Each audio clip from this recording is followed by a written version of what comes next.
English learners, and a very warm welcome back to Native Year. I am your guide, and today we are launching into a deep dive that's designed to help you master some, really natural American English conversation skills. Our mission today is very focused. We're tackling one of the most common and, let's be honest, one of the most embarrassing social situations that everyone experiences. Oh yeah, I think I know which one you mean. Forgetting someone's name right when you run into them, it happens all the time. In real life, it doesn't matter if you're a native speaker or a learner. Absolutely. It's a universal feeling, a little moment of panic. It really is. And, by the end of this deep dive, you will have more than just vocabulary. You'll have a complete set of tools, the specific phrases, the right tone, and the perfect social strategy to handle this awkward moment really smoothly. Right. It's about the whole package, not just one word. Exactly. You'll learn how to exchange professional contact information gracefully and use truly natural language when you greet friends. Our goal is to move you beyond just knowing the vocabulary to, using it confidently in your daily life. Today, I'm very pleased to be joined by an expert English instructor who's going to help us break down every crucial detail of these phrases and their social context. Welcome. Thank you. I'm really happy to be here. Communication isn't just about words. It's so much about social understanding. And I think today's deep dive is just incredibly practical for anyone trying to navigate real-world English conversations. Absolutely. So let's start with a question for you, our listener, just to spark your curiosity. Think about this. Have you ever run into someone you knew, maybe a business connection or an acquaintance from a class, but their name just completely disappeared from your memory? We've all been there. We have. So what did you do in that moment to save the conversation? We all know that feeling of panic. While you're thinking about that, please take a moment right now to like this deep dive, subscribe to the Native Ear channel, and share it with your family and friends. That way, they and you will never miss our useful lessons. Okay, so to begin, we're going to study a short, real-life dialogue. It's between two people, Nick and Anna. The situation is that they met last week at a professional conference, and now they've unexpectedly run into each other on the street. Classic scenario. It is. We're going to listen to the dialogue first at a natural, quick speed. This is how native speakers usually talk. Now remember, this is practice for your ear, so please don't worry if you miss some words or phrases. Yeah, just let it wash over you the first time. Exactly. We'll go step by step to analyze every single line afterwards to make sure you understand everything perfectly. Hearing it at a natural speed first is so critical. It really trains your ear to the rhythm of the language. Yeah. So just listen for the overall feeling and see if you can pick out that moment when Nick gets embarrassed. Exactly. Okay, let's listen now. Anna. Nick, how's it going? Nick. Oh, hey. What are you doing in this neighborhood? Do you live around here? Actually, my office is right around the corner. It was great to meet you last week at the conference. I really enjoyed our conversation about foreign investment. Nick. Yeah, it was really interesting. I'm in a bit of a hurry, but here's my card. We should definitely meet up again and continue our discussion. Anna. Sure, you still have my contact details, right? Nick. Hey. You know what? This is really embarrassing, but your name has just slipped my mind. Can you remind me? Anna. Sure, my name is Anna Ferris. Don't worry about it. It happens to me all the time. I'm terrible with names, too. Okay, that was fast, just like we promised. It was definitely clear that Nick felt a moment of panic there because he completely forgot Anna's name. He really did. Yeah. But he handled it so well. He did. As we heard, he handled it perfectly using natural, polite English, and Anna responded with such kindness. And that is the gold standard we are aiming for. So now we're going to extract 4 major language takeaways from this conversation.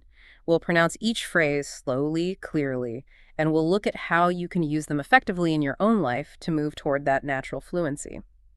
Our first key phrase or language takeaway comes from Nick. It's when he was trying to politely end the conversation because, he needed to leave. He said, "I'm in a bit of a hurry."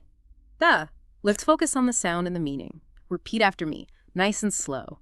I'm in a bit of a hurry. I'm in a bit of a hurry. You can hear how those little words like of and connect very quickly in native speech, right? A bit of a hurry. Yes, that's a great point. So can you start by explaining exactly what this phrase means in the simplest terms?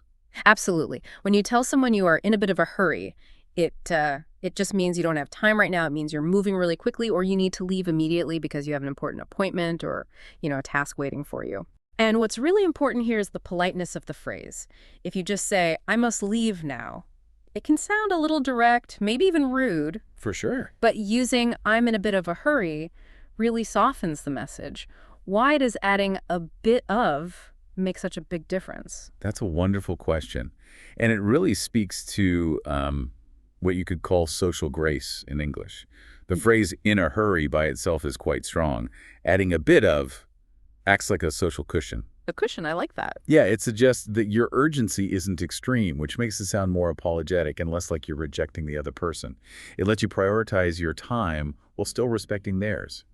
It's a very, very common phrase to use when politely ending a conversation, like Nick did, or when you need to refuse a request quickly. That makes perfect sense. It's about being firm but also friendly.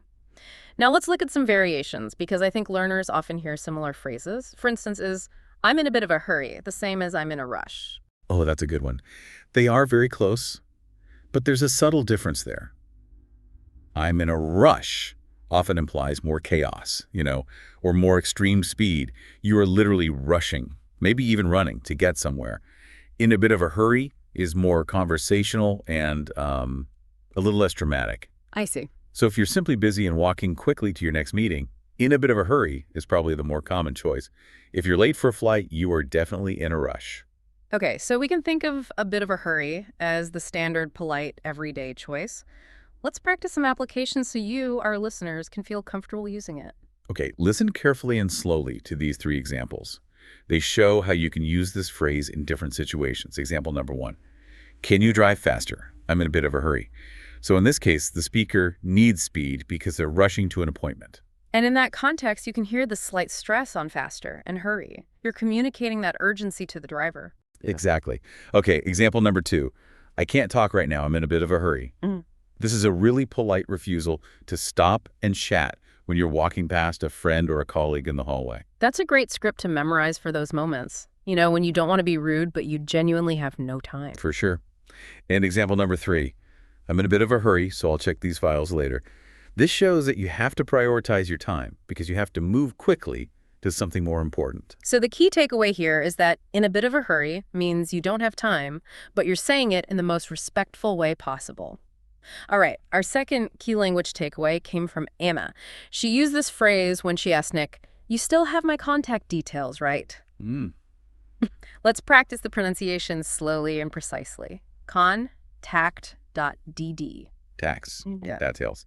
This is a common phrase in both American and British English, though sometimes you might hear contact information instead. They mean exactly the same thing. So what are your contact details? Basically, this just refers to all the necessary and useful information so that people can get in touch with you. This is how they can contact you. They can phone you or they can email you. That's right. When you're networking, this information is usually on a physical business card.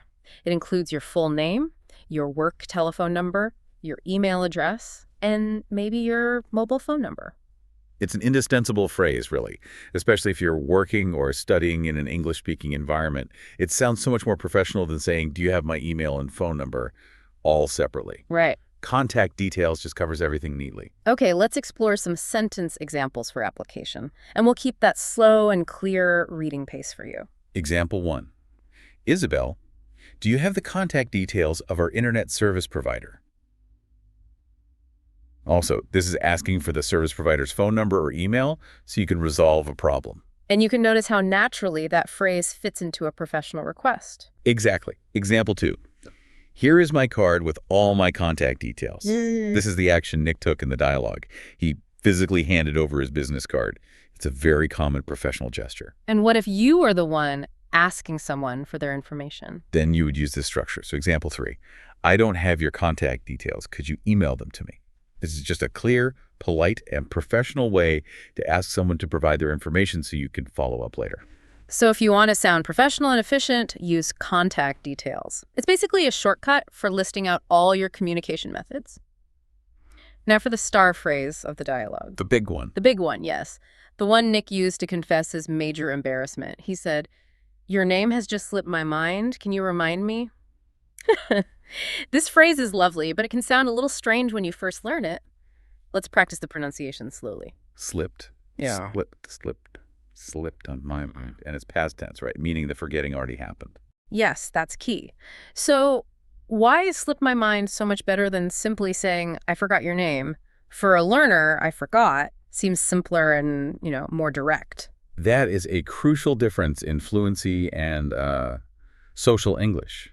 When something slipped your mind, it means you forgot it, but you're framing it as an accident, as if the piece of information accidentally just slid out of your brain. Ah, okay. It wasn't intentional. Saying, I forgot, can sound a little careless, Yeah. almost as if you didn't value the information or the person enough to hold on to their name. So it protects the relationship. It's an admission of being human, really, not an admission of disrespect. Exactly. It helps maintain what we call social harmony. Nick is using this phrase to apologize gently and explain the lapse without making Anna feel unimportant. I mean, it is the most natural, polite, and socially appropriate way to admit you've forgotten something. That analysis really deepens the understanding. Now let's look at how this phrase is used in other contexts outside of just forgetting a name, especially when you're apologizing. Okay, example 1. I'm sorry I forgot to respond to your email. It just slipped my mind. We're focusing here on the apology. You're telling the person you're sorry, and the reason for the error was an accidental lapse of memory, not because you were being lazy. That is so much better than saying, I forgot to respond. It feels more sincere. It does. All right, example 2. Don't you know what day it is today? Oh, it's your birthday. It completely slipped my mind. When you forget a major event, like a birthday, you often add the word completely to emphasize that the forgetfulness was total and, surprising.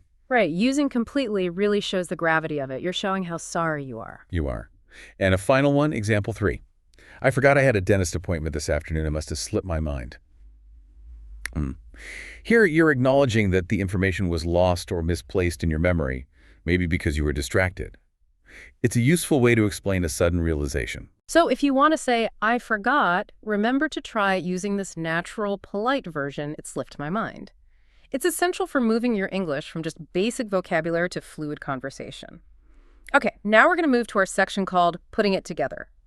This section focuses on how simple words combine into these common, natural phrases that help you achieve fluency and, sound more like a native speaker. In the dialogue, Nick asked Anna, do you live around here? We have 3 really common variations of this location phrase. Let's break them down. We'll start with around here. Around here. The meaning of around here is pretty straightforward. It means close by or near this immediate location where we are standing right now. It's asking about the immediate neighborhood. Right. For example, excuse me, is there a good coffee shop around here?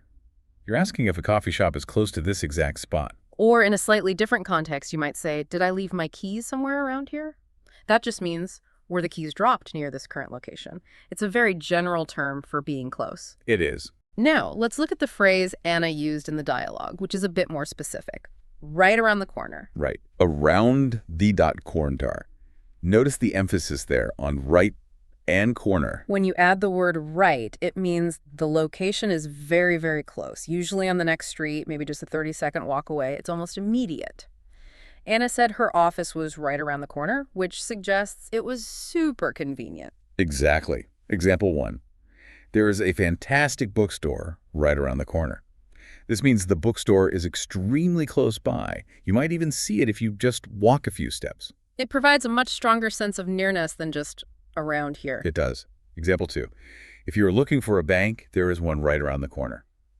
The bank isn't far, just a very short walk away, often visible once you turn the corner. And finally, we have the third phrase. Around there? Around. How is this one different? Well, this one means near a different, specified location that is not where you are standing right now.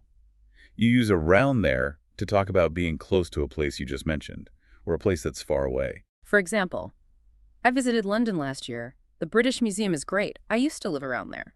In that example, the speaker lived near the museum or near London, but they aren't in London right now. This distinction between here, your current location, and there, another location, is so vital for clear communication. These 3 phrases are all highly natural ways native speakers talk about location without needing, a precise address. The last core phrase we need to focus on came from Anna. She used this phrase as a social tool, really, to make Nick feel better after he forgot her name. She said, I'm terrible with names, too. Let's practice the pronunciation slowly and clearly. Blue. Terrible. You'll notice how the with often links to the following word in fast speech, but here we'll pronounce it fully. Terrible. With. That's pap. This phrase is absolutely essential for conversational English. You use it to admit that you're very bad at something or that you struggle with a specific skill. And As we talked about, everyone has weaknesses, so confessing a weakness in this casual way, it just immediately creates a connection with the person you're talking to. It signals, hey, I'm human too. That's the social power of this phrase right there. It's a wonderful way to confess a weakness in a casual setting. You might be terrible with numbers, terrible with directions, terrible with faces, or even terrible with deadlines. Let's look at 4 detailed sentence examples. Listen slowly and clearly to how the preposition with always follows terrible. Example 1. I always make mistakes with the budget. I'm terrible with numbers. This means the person struggles with calculation and accuracy in finance. That's a common complaint in the business world, I think. It is. Example 2. I am terrible with directions. I'm always getting lost. This means you can't easily find your way to a new location. You're always relying on your GPS. This is a perfect phrase to use when someone asks you for directions and you just don't know the answer. You can apologize and say, sorry, I'm terrible with directions. Great example. Okay, number 3. I'm terrible with faces. I can never remember what people look like. This is similar to being terrible with names. You can't easily recall a person's appearance, which adds context to why Anna might forget names too. Right. And example 4. Every time I turn on the computer, something seems to go wrong. I'm terrible with technology. This just means you often have trouble using new gadgets or software. I think many of us can relate to being terrible with technology sometimes. And that's the whole point of Anna using this phrase in the dialogue. By saying, I'm terrible with names too, she gave him immediate empathy. She showed Nick that his forgetfulness was normal and it instantly reduced his embarrassment. It's an example of high social intelligence, really. It is, and it's delivered through simple, natural phrasing. So we have now broken down all the key phrases. Your brain has started processing the meanings and the applications. We're now going to move into our practice section where we listen to the dialogue again, but this time much, much slower. As you listen now, try to actively hear and recognize the specific phrases we just talked about. In a bit of a hurry, contact details slipped my mind around the corner, terrible with. Your ears should be much better prepared now to pick them out. Anna? Nick, how's it going? Nick! Oh, hey! What are you doing in this neighborhood? Do you live around here? Hi, Anna. Actually, my office is right around the corner.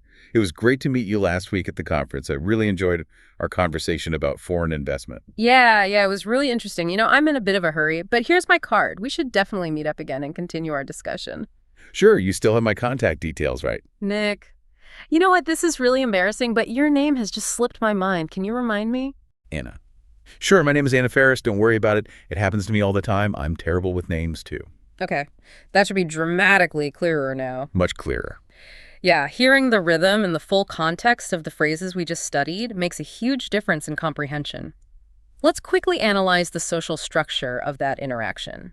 Nick maintained his professionalism by immediately transitioning to business giving his card, mentioning a follow-up before he admitted the flaw. Why was that move so important? That's a perfect observation. Nick's maneuver there is a great example of professional social grace. By first establishing, I enjoyed our conversation and I value your connection, he shows Anna that the name lapse is just a minor technical error. Right. It's not a sign that he didn't care about meeting her. He prioritized the relationship first, and then he dealt with the name problem. He uses that phrase, I'm in a bit of a hurry, as a way to quickly control the narrative and keep the interaction short and focused on a future follow-up, which, it minimizes the awkwardness. That's brilliant. Okay, let's zoom in on one small phrase from the very beginning of the dialogue that helps you sound much more native and fluent. That phrase is Anna's greeting. How's it going? As we mentioned earlier, many English students learn standard greetings like, how are you? Or how are you doing? And those are perfectly correct. They are correct, but they often sound a little formal or, like they're from a textbook when you use them in a casual street encounter. Yeah, a bit stiff. A bit stiff, exactly. How's it going? Sounds more natural, more relaxed, and much more casual. Especially when you find a friend or an acquaintance unexpectedly, just like Anna finding Nick. Let's listen to that phrase again and let's focus on the contraction. How's it going? Notice the reduction in the sound. The how becomes hows. And the going often sounds like going when spoken quickly. How's it going? That's a great point on pronunciation. So what are the typical relaxed responses to how's it going? The most common casual responses are extremely simple. Good, or it's going well, or sometimes even just a simple, hey, and then you ask them the same question back. How about you? The rule here is that you don't actually need to give a detailed answer, especially if you're in a bit of a hurry. Precisely. If someone asks, "How are you?" in a more formal setting, they might expect a slightly longer answer, but "How's it going?" is just a friendly check-in, and it just requires a quick, positive response. So your goal for application is simple but powerful. The next time you see a friend, try saying, "Hey, how's it going?" instead of "How are you?" This is a key step in moving your fluency forward. We've established that forgetting names happens to everyone. It causes real anxiety. I want to share my own truly embarrassing situation with our listeners because it taught me a lot about recovery strategies. I think hearing these real-life scenarios really helps the listener understand how normal this all is. Please, share. Okay, well, this happened at a huge family reunion. There were dozens of aunts and uncles and cousins that I hadn't seen in maybe 10 years. And I was talking to one of my older relatives for a good 2 minutes, and I completely blanked on his name. Oh, no. Yeah, I knew him. I knew he was my mother's brother, my uncle, but the name just would not come out. My mind came up totally empty. That is brutal. Family situations are the hardest because the stakes feel so much higher. Exactly. I knew if I asked him directly, "What is your name?" it would have been highly insulting. So at first, I relied entirely on avoidance. I kept saying things like, "Hi, uncle," or "Nice to see you, uncle. We should definitely talk later." The classic uncle maneuver. It is. Mm. I kept the conversation super short, maybe mentioning the weather or something generic. Then my tactic was to retreat immediately. I walked over to one of my younger cousins, pulled them aside discreetly, and whispered, "Hey, who's that guy talking to Aunt Susan?" I'm drawing a blank. And did it work? It did. My cousin just casually said, "Oh, that's Uncle John," and I felt this huge wave of relief. I was able to circle back later and use his name naturally in a sentence, which completely covered my original lapse. The lesson is, if you can't ask the person, ask a third party nearby. That is wonderful social maneuver. It requires some quick thinking. When it happens to me, especially in a business or professional setting where a third party isn't available, my trick is focused purely on information extraction. Tell us your professional trick. This is essential for our listeners who are networking. Well, since you can't always ask a cousin at a business dinner, I use the contact details request, but in a very specific way. I might say, "I know we connected on LinkedIn, but I don't seem to have your full contact details here. I'd love to send you that follow-up report. Could I grab your business card or perhaps ask you to quickly jot down your email address?" Ah, I see what you're doing. You're creating a functional reason to demand their name. Precisely. And if they write down their email address, their full name is usually spelled out right there in the address. For example, the email might be annaferris.finance@bouna. That's so clever. That way, I get the name spelled out, I confirm the spelling, and I get the name clearly, all without having to use the phrase "slipped my mind," which can sometimes be a bit too informal in a high-stakes business environment. That is fantastic professional advice. It focuses on solving the problem quickly and efficiently while maintaining dignity. I encourage all of our listeners to memorize that exact line to use next time you are in a professional setting and someone's name has completely slipped your mind. Okay, we have now thoroughly covered all the key phrases, the social context, and the recovery strategies. Now let's listen to our dialogue one more time. This is your final chance to hear it at natural speed. And because of our deep dive, you should now understand everything perfectly and recognize all the phrases we discussed with ease. Anna. Nick, how's it going? Oh, hey, what are you doing in this neighborhood? Do you live around here? Anna. Actually, my office is right around the corner. It was great to meet you last week at the conference. I really enjoyed our conversation about foreign investment. Nick, yeah, it was really interesting. I'm in a bit of a hurry, but here's my card. We should definitely meet up again and continue our discussion. Anna, sure, you still have my contact details, right? Nick. You know what? This is really embarrassing, but your name has just slipped my mind. Can you remind me? Anna. Sure, my name is Anna Ferris. Don't worry about it. It happens to me all the time. I'm terrible with names, too. Perfect. That should be crystal clear now, and you should be ready to apply those phrases instantly in your next conversation. Now we move to our deep listening and vocabulary review section. This is designed for maximum retention and, recall practice. We'll take turns giving you the meaning, and then we'll say the vocabulary, word or phrase, very slowly. Remember to try to say the word or phrase out loud before you hear us say it. Ready? Okay. Meaning, how are you? Word. How's it going? Meaning. Close to here. Word. Around here. Meaning, on the next street. Very close. Word. Around the corner. Meaning, moving quickly, having no time. Word. In a bit of a hurry. meaning information required to contact someone, for example, telephone number, email address. Word. Contact details, meaning. Been forgotten by accident. Word. Slipped my mind, meaning. Very bad at a particular skill. Word. Terrible with, meaning. Yeah. Near a different specified location. Word. Around there, meaning. To move quickly, similar to in a bit of a hurry. Word. In a rush, meaning someone you know but who is not a close friend. Word. Acquaintance, meaning. The habit of forgetting things easily. Word. Forgetful, meaning to know and remember someone or something you have seen before. Word. To recognize. Okay, let's try that set again, but a little faster this time. See how quickly your brain can recall the words before we say them. All right. Meaning. Very bad at. Word. Terrible with, meaning. Right. The habit of forgetting things easily. Forgetful, meaning. To know and remember someone or something. Word. To recognize, Yeah. meaning near a different location. Word. Around there, meaning moving quickly, having no time. Word. In a bit of a hurry, meaning. Close to here. Word. Around here, meaning. To move quickly. Word. In a rush, meaning. A casual greeting for how are you? Word. How's it going? Meaning. On the next street. Word. Around the corner, meaning. Information required to contact someone. Word. Contact details, meaning. Someone you know but not a close friend. Word. Acquaintance, meaning.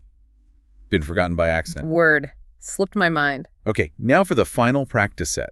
We will give you the word or phrase, and then we'll read a full sentence example very slowly.